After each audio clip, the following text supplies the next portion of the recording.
এবার আমরা দেখব মাল্টিপল ডেটাসেট কিভাবে আমরা প্লট করতে পারি। একই ম্যাটল্যাবের একই প্লটে আমরা একাধিক প্লট কিভাবে করতে পারি।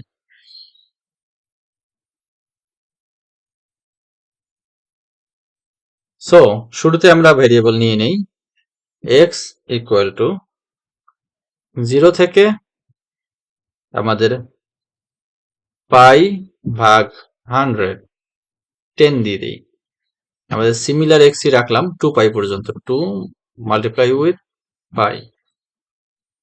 এবার আমরা y ভেরিয়েবল এর ক্ষেত্রে যেহেতু একাধিক প্লট করব, y1 ইজ ইকুয়াল টু আমরা নিয়ে নিলাম 2 মাল্টিপ্লাই cos x।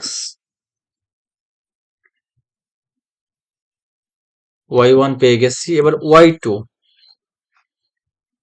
এর ক্ষেত্রে শুধু cos x,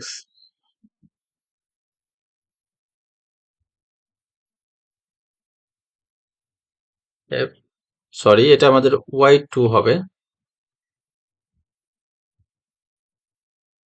y3 equal to cos 2x।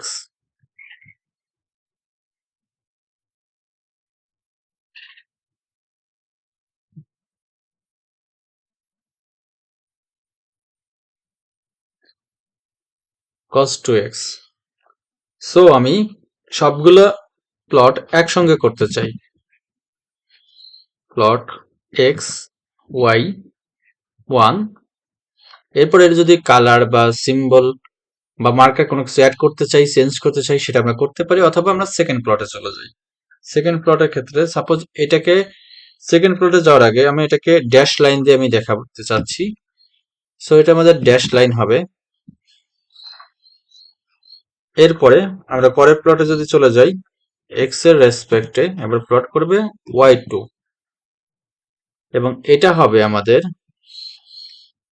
Colon অর্থাৎ ডটের মাধ্যমে হবে। এবার আমরা এক্স এর রেসপেক্টে y3, এবং এইটা আমরা যেটা করব এটা ড্যাশ ডট থাকবে, ড্যাশ ডট থাকবে। সো আমাদের প্লটের জন্য সবকিছু রেডি। আমাদের প্রথম প্লটটা, সেকেন্ড প্লট, থার্ড প্লট। আমরা চাইলে এখানে কালারও দিয়ে দিতে পারি। এটা ব্ল্যাক, কালো কালার, এইটা দিলাম আমরা রেড কালার, এটা দিয়ে আমরা মেজেন্টা কালার। এটার ক্ষেত্রে আমরা দিতে পারি স্টার, এটার ক্ষেত্রে মার্কার হিসেবে ও সার্কেল, এটা দিতে পারি ডায়মন্ড। আমরা দিয়ে দিলাম। আমাদের প্লটটাকে একটু বড় করে যদি দেখি,